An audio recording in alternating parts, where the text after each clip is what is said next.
नमस्कार, नक्षत्र दुनिया चैनल में आप सभी का हार्दिक स्वागत है।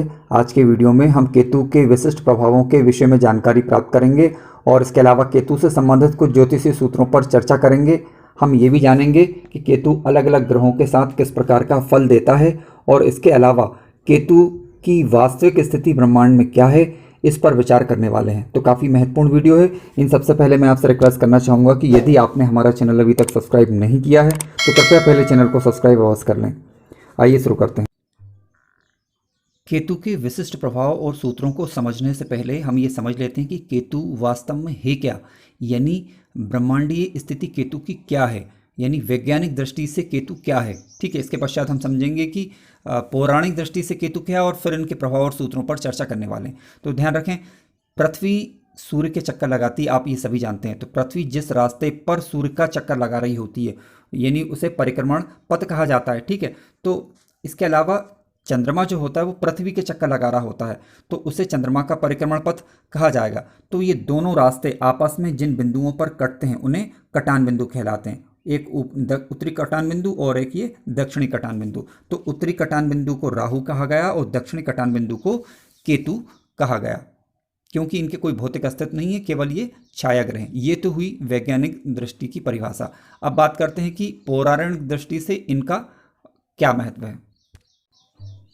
देखिए, पुराणों में एक कथा आती है कि समुद्र मंथन के दौरान भगवान विष्णु ने जब मोहिनी रूप का धारण किया था और देवताओं को वो अमृत पान करा रहे थे, तो उस दौरान एक राक्षस जिसका नाम था स्वर भानु राक्षस, ठीक है, स्वर भानु नामक राक्षस था। अब ये देवताओं का रूप धारण करके देवताओं के मध्य आकर बैठ गया और उसने अमृतपान कर लिया था, जिसको सूर्य और चंद्र ने पहचान लिया था और शिकायत भगवान से कर दी थी। तो भगवान विष्णु ने अपने सुदर्शन चक्र से स्वरभानु नामक राक्षस का वध कर दिया था। तो ऊपरी हिस्सा जो सिर वाला हिस्सा था वो राहु कहलाया और धड़ वाला हिस्सा केतु कहलाया। अब इसके स्वभाव को समझते हैं और इसके पश्चात सूत्रों पर हम विचार करने वाले हैं। देखिए, केतु जो है एक रहस्यवादी ग्रह है, क्योंकि ये धड़ दिखता है आपको, वह कभी भी देखा होगा अपने चित्र में तो आपको केतु के स्वरूप में एक धड़ दिखाई देता है। तो अब क्योंकि इसका सिर तो है नहीं, तो इसमें सोचने समझने की क्षमता बिल्कुल नहीं है, यानी एक कह सकते हैं कि एक रहस्यवादी ग्रह है।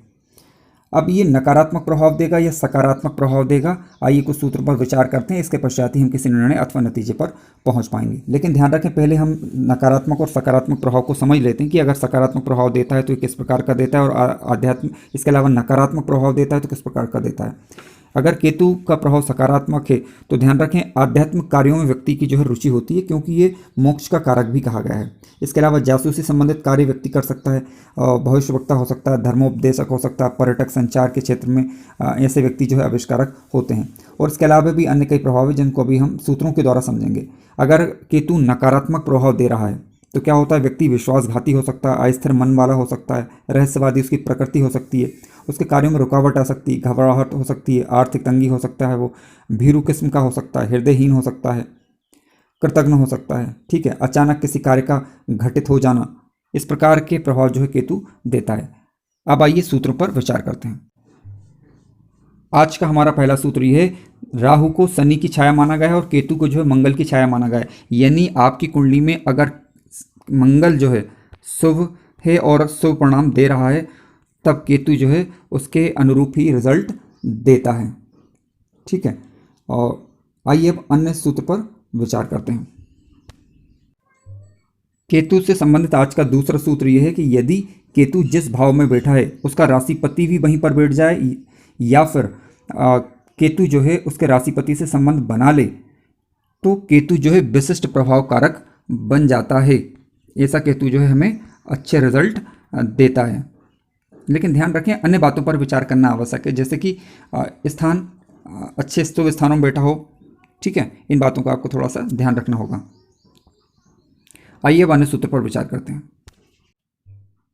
आज का हमारा तीसरा सूत्र यह है कि यदि कुंडली में केतु कारक ग्रह बनकर बुध के साथ बैठ जाए, ठीक है, बुध और केतु की युति हो जाए, और कारक ग्रह होना चाहिए, लेकिन ये दोनों ही कारक ग्रह हो कुंडली के अंदर, और केतु के साथ बुध बैठ जाए, बुध केतु का दृष्टि संबंध हो या आपस में बैठ जाए तो होता ही है कि वाणी व्यापार और मैनेजमेंट को ये काफ़ी हद तक बढ़ा देता है, क्योंकि बुध जो है वाणी का कारक है, बुद्धि का कारक है, व्यापार का कारक है, मैनेजमेंट का कारक है। तो केतु उसके साथ बैठने पर उसके बल को जो है कई गुना बढ़ा देता है, कई गुना उसमें वृद्धि कर देता है। आइए अब अन्य सूत्र पर विचार करते हैं। केतु से संबंधित हमारा अगला सूत्र यह है, यदि मंगल 1 नंबर में बैठा हो, 8 नंबर राशि लिखी हो कहीं पर किसी भाव में, 1 नंबर की राशि हो और 8 नंबर की राशि हो, ठीक है, और मंगल वहाँ पर बैठा हो और उसके साथ केतु बैठ जाए, तो ये मंगल के प्रभाव को कई गुना बढ़ा देता है। अब सवाल उठता है कि सकारात्मक प्रभाव देगा या नकारात्मक। देखिए, डिपेंड करेगा कि कुंडली में मंगल और केतु जो है कारक ग्रह हैं अथवा नहीं। आपको इस बात का ध्यान रखना होगा। अगर कुंडली में मंगल कारक ग्रह है, केतु कारक ग्रह है, तो मंगल की ऊर्जा को ये कई गुना बढ़ा देता है, काफ़ी वृद्धि इसमें कर देगा, यानी सकारात्मक प्रभाव देगा। लेकिन अगर मंगल नेगेटिव हुआ तो ऐसी स्थिति में उसके नेगेटिव प्रभाव को भी ये बढ़ाने की क्षमता रखता है। आइए बने सूत्र पर विचार करते हैं। तो संबंधित अगला सूत्र ये है, ध्यान रखें 6 हाउस में राशिपति के साथ केतु शत्रु का दमन करता होता है, यानी छठे भाव में अगर केतु मान लीजिए बैठा है, 6 हाउस में अगर केतु बैठा है और उसके साथ उसका राशिपति भी बैठा हो, तो केतु जो है शत्रु दमन करता योग बनाता है। ठीक है, आइए अन्य सूत्र पर विचार करते हैं। आज का हमारा अगला सूत्र यह है कि यदि कुंडली में कर्मेश प्लस केतु दोनों बैठ जाए तो कर्म के श्रेष्ठ प्रभाव को कई गुना बढ़ा देते हैं। उदाहरण के द्वारा से समझने का प्रयास करते हैं। ध्यान रखें, कुंडली का जो 10th हाउस होता है, यानी 10वां भाव, वो आपका कर्म स्थान कहलाता है और इसका जो मालिक ग्रह हुआ होगा वही कर्मेश कहलाएगा। अब इसमें जिस नंबर की राशि लिखी होगी उसी के अनुसार कर्मेश होगा, और उसके साथ अगर केतु बैठ जाता है तो क्या होगा कि व्यक्ति के जो कर्म होंगे उसके शुभ प्रभाव में कई गुना बढ़ोतरी हो जाती है। ठीक है, बशर्ते आपका जो कर्मेश है वो लग्नेश का मित्र होना चाहिए, ये आपको ध्यान रखना है। आइए अन्य सूत्र पर विचार करते हैं। अगले सूत्र पर विचार करने से पहले कुछ बातें समझ लेते हैं थोड़ी सी। ध्यान रखें, केतु को 3 दृष्टियां प्राप्त होती है, यानी जहां पर भी केतु बैठेगा वहां से पंचम दृष्टि को से भाव को देखेगा, इसके अलावा सप्तम दृष्टि रखेगा और फिर नवम दृष्टि रखेगा। यानी मान लीजिए केतु अगर लग्न में बैठा हुआ है तो 3 दृष्टियां होंगी इसकी, पंचम दृष्टि, सप्तम दृष्टि और नवम दृष्टि। अब इसी से संबंधित सूत्र पर विचार कर लेते हैं। लग्न से ध्यान रखें, जब भी केतु का संबंध बनता है, या लग्न में केतु बैठ जाए या लग्न से संबंध बना ले, अब लग्न कोई भी हो सकता है, तो होता यह है कि लग्न से संबंध बनाने पर व्यक्ति के मन में भ्रामक स्थिति उत्पन्न होती है, यानी कह सकते हैं कि मानसिक अस्थिरता पैदा होती है। केतु से संबंधित हमारा अगला सूत्र यह है, अगर केतु गुरु के साथ बैठ जाए तो उसके प्रभाव में कई गुना बढ़ोतरी कर देता है। ठीक है, मान लीजिए गुरु बैठा है और गुरु के साथ अगर ये केतु आकर बैठ गया तो उसका जो प्रभाव है वो कई गुना बढ़ जाता है। हालांकि ये बात अलग है कि गुरु के साथ केतु बैठेगा तो एक अलग ही योग का निर्माण वो करेगा, उसका एक अपना प्रभाव होगा, लेकिन यहाँ पर फिलहाल हम केतु के विशिष्ट प्रभाव की बात कर रहे हैं। तो ध्यान रखें, केतु का जो प्रभाव है वो केतु जो है गुरु का प्रभाव कई गुना बढ़ा देता है। हमने सूत्रों पर विचार किया, लेकिन ध्यान रखें आप जब भी केतु के प्रभावों का आकलन करें तब इसका आप अंश बल चेक कर लें कि केतु कुंडली में कितने अंश पर मौजूद है और इसकी शुभ और अशुभ स्थिति क्या है, दूसरा। और इसके अलावा आप ये भी देखें मंगल की स्थिति क्या है, मंगल कहाँ बैठा है, मंगल सकारात्मक प्रभाव दे रहा है या नकारात्मक प्रभाव दे रहा है। इन बातों पर विचार अवश्य कर लें, इसके पश्चात ही किसी निर्णय अथवा नतीजे पर पहुँचें। और हाँ, आपको ये भी देखना होगा कि केतु कुंडली का कारक ग्रह है अथवा नहीं, क्योंकि अगर कुंडली का कारक ग्रह होगा तभी वह शुभ रिजल्ट आपको देगा, अगर अकारक ग्रह हुआ तो इसके अशुभ परिणाम देखने को मिल सकते हैं।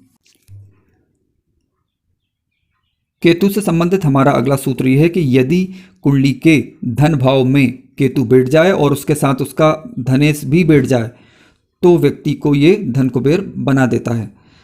तात्पर्य यह है कहने का धन कुबेर का कि व्यक्ति की धन की स्थिति काफ़ी मजबूत हो जाती है। उदाहरण के द्वारा से समझने का प्रयास करते हैं। ध्यान रखें, जिस भी लग्न की कुंडली हो उसमें उसका धनेश जो है 2nd हाउस में होना चाहिए। मान लीजिए कि मेष लग्न की कुंडली है, ठीक है, मेष लग्न की कुंडली में अब 2nd हाउस की बात करें तो 2 नंबर की राशि लिखी होगी, तो इसके हिसाब से यहाँ पर शुक्र बैठा हो और प्लस केतु भी बैठा हो, ठीक है, तो ये व्यक्ति को ये पर्याप्त मात्रा में धन देता है, यानी काफ़ी मात्रा में धन देता है, ऐसा ये सूत्र कह रहा है। आप इसे प्रैक्टिकल रूप से चेक करें और आपके जो भी विचार हों आप हमें कमेंट्स के माध्यम से बताएं, लेकिन ध्यान रखें कि डायरेक्ट सूत्र को ना नकारें, आप अपने तर्क रखें, उन पर विचार विमर्श किया जाएगा।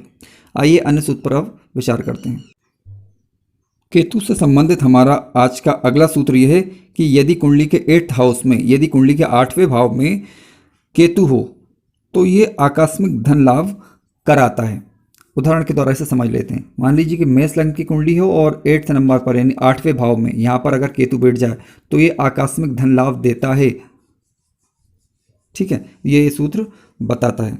लेकिन फिर वही पहली वाली बात जिस पर हमने विचार किया था कि केतु कुंडली का कारक ग्रह हो और मंगल कुंडली का कारक ग्रह हो, तब ऐसी स्थिति निर्मित होती है। तो आपको लगने से उसकी मित्रता चेक अवश्य करनी है। अगर आपकी कुंडली में केतु अशुभ प्रभाव दे रहा है और या फिर आप उसके शुभ प्रभाव लेना चाहते हैं तो ऐसी स्थिति में आप केतु के कुछ उपाय कर सकते हैं और कुछ वस्तुएं दान कर सकते हैं, जिसकी चर्चा मैंने आगे की हुई है। लेकिन उसके पहले समझ लेते हैं केतु के बीज मंत्र। ध्यान रखें, एक अक्षरी बीज मंत्र केतु का ओम केम केतवे नमः, ओम केम केतवे नमः। आप इस बीज मंत्र का जप कर सकते हैं, ओम स्त्राम स्त्रीम स्त्रोम सह केतवे नमः। इस मंत्र का जप भी कर सकते हैं। इसके अलावा केतु से संबंधित कुछ वस्तुएं भी होती हैं जिनका दान किया जा सकता है, तो केतु जो है अपने अशुभ परिणाम देना कम कर देता है। आइए अब उस पर विचार करते हैं। अगर केतु कुंडली में अशुभ परिणाम दे रहा है तो आप केतु से संबंधित कुछ चीज़ों का दान भी कर सकते हैं, जैसे काले वस्त्र का दान, काले तिल का दान, कंबल का दान, उड़द का दान और सप्त धान्य यानी 7 प्रकार के जो अनाज होते हैं उनका दान भी आप कर सकते हैं। मित्रों, अगर आपको कार्यक्रम अच्छा लगा है तो कृपया चैनल को सब्सक्राइब अवश्य करें, लाइक करें, शेयर करें और अपने विचार कमेंट्स के माध्यम से अवश्य बताएं। धन्यवाद।